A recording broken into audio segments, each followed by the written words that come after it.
Here's a short introduction to literary devices in fiction.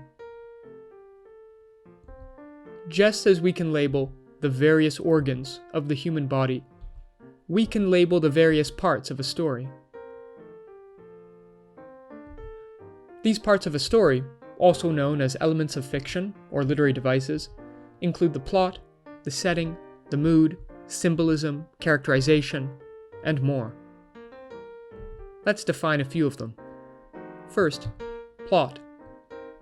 Stories often have a calm beginning, followed by rising tension, before reaching a peak. All of this movement is known as the plot of a story. Setting.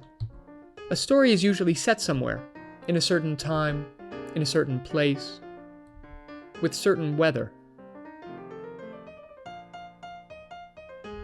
These features are known as the setting.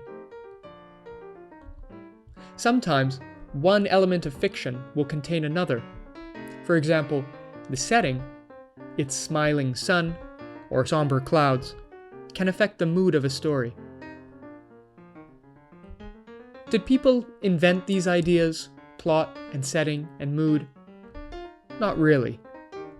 They exist naturally in all of our lives. You don't invent a mood, it just comes over you. Think about where you are, right now, what day it is, and in which country. This is your setting. Your plot? Perhaps it centers around learning English, overcoming its various challenges, and passing a final exam. An author's use of literary devices reflects how we, as humans, imagine ourselves and create the stories of our lives.